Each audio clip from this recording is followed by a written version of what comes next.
El proyecto de ley que debatimos básicamente se dedica a transponer, o mejor dicho, a completar la transposición de una directiva comunitaria. Y este simple hecho a Unión, Progreso y Democracia ya le predispone a favor del apoyo, a favor de la aprobación. Nuestro partido es un partido profundamente europeísta y cuando hemos criticado directivas comunitarias siempre ha sido porque se quedaban demasiado cortas, nunca porque avanzasen en la línea de la mayor integración europea. Y lo mismo nos pasa esta vez.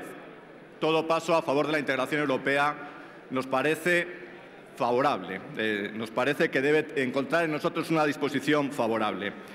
Además, no es esta una directiva comunitaria cualquiera, sino que incorpora ideas que vienen de Basilea III, incorporan a nuestro ordenamiento lecciones extraídas de la crisis financiera. Y llevamos tiempo diciendo hay que extraer las lecciones de la crisis. No parece coherente cuando por fin se incorporan esas lecciones, cuando llega una directiva que incorpora esas lecciones de Basilea III, que la rechacemos. Más bien, podemos pensar si es suficiente, pero en cualquier caso seguro que son medidas necesarias. Y, en tercer lugar, esto que llega en el proyecto de ley se enmarca perfectamente en el camino hacia la unión bancaria, un proceso que nosotros también apoyamos, que querríamos más ambicioso, pero que desde luego apoyamos. Por tanto, un proyecto de ley que transpone directivas comunitarias, que incorpora lecciones de Basilea III, que supone un avance hacia la unión bancaria, no es algo que creamos que la Cámara deba devolver al Gobierno. Apoyamos su tramitación. Hay aspectos que valoramos positivamente que querría resaltar de manera específica.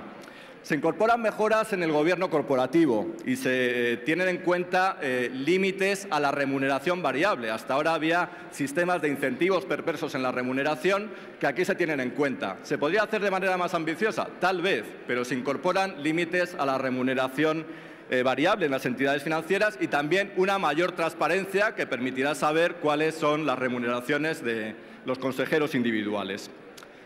Segunda cuestión que valoramos positivamente es que se refuerzan las normas de solvencia.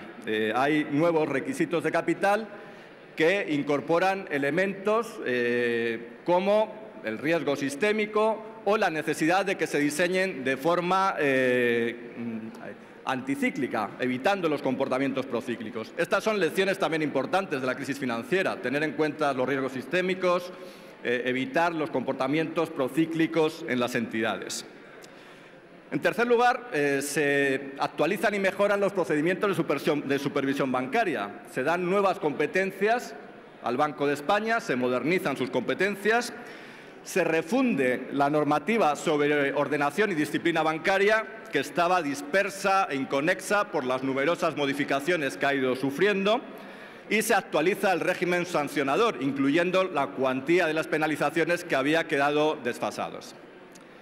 Por último, el proyecto de ley incorpora importantes modificaciones de la Ley del Mercado de Valores, de forma que se incorpore a este régimen de supervisión a las empresas de servicios de inversión y se traten cuestiones tan relevantes como los derivados extrabursátiles o las ventas en corto.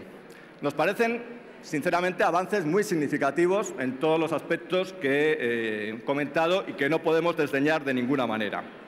Por eso, insisto, rechazamos la devolución de este texto legal. El que rechacemos su devolución, el que incorpore avances significativos, no quiere decir de ninguna manera que sea perfecto, por supuesto. Si, como esperamos, continúa su tramitación, querríamos enmendarlo, querríamos modificarlo. Algunas enmiendas de modificación para corregir lo que aquí nos llega. Nosotros querríamos endurecer este régimen de incompatibilidades. Señor Anchuelo, un segundo. Señor Anchuelo, por favor, sí, gracias, presidenta. Ruego un mínimo de silencio. El que tenga necesidad de hablar, por favor, que abandone el pleno. Es imposible seguir al orador. Adelante, señor Anchuelo. Sí, decía que el que apoyemos la tramitación del texto no quiere decir que sea perfecto. Querríamos, en el trámite siguiente, enmendarlo. Algunas enmiendas de modificación, algunas enmiendas para corregir el texto que nos llega, porque nosotros querríamos endurecer el régimen de incompatibilidades que aquí se incorpora, en particular para acabar con el famoso fenómeno de la puerta giratoria. Querríamos que los cargos políticos que han tenido responsabilidades que les han permitido tomar decisiones sobre las entidades no pudiesen trabajar en esas entidades al menos 4 años después de la salida de su cargo. Sería una medida importante y no necesito dar ejemplos concretos en España sobre la importancia de esa modificación. Querríamos también limitar más la posibilidad de tener cargos simultáneos. Ya se limita aquí, pero se concede todavía mucha amplitud a nuestro modo de ver. Y querríamos también limitar el componente variable de forma más estricta, de forma que el componente variable nunca pudiese suponer más del 100% del componente fijo, sin excepciones, terminando con las excepciones que aquí se incorporan. Ese es el tipo de modificaciones que querríamos incorporar. Más incompatibilidades, menos cargos simultáneos y una regulación más estricta del componente variable. Y junto a estas modificaciones hay adiciones, añadidos que querríamos incorporar, como sucede cada vez que llega una ley financiera a este Congreso. Porque hay una serie de cuestiones que creemos que no se puede ignorar cuando hablamos del sector financiero en España. Yo sé que el ministro siempre nos habla de mirar al futuro y nosotros también somos partidarios de mirar al futuro, pero es que hay una serie de cuestiones, una serie de problemas que siguen vivos hoy, aunque su origen esté en el pasado reciente, y no podemos ignorarlos porque siguen existiendo.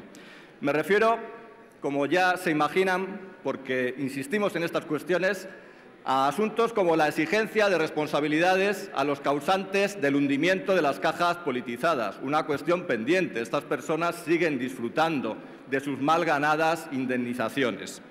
Me refiero a cuestiones como el resarcimiento de los preferentistas, una cuestión mal resuelta, sigue manifestándose. Muchos estafados han perdido sus ahorros. Y me refiero a cuestiones como el coste público de ese rescate financiero y cómo se recuperará. Ese es el tipo de enmiendas que querríamos incorporar, algunas de modificación, otras de adición, pero no minusvaloramos la importancia de este proyecto de ley y por eso insisto en que nuestra postura es en contra de su devolución al Gobierno.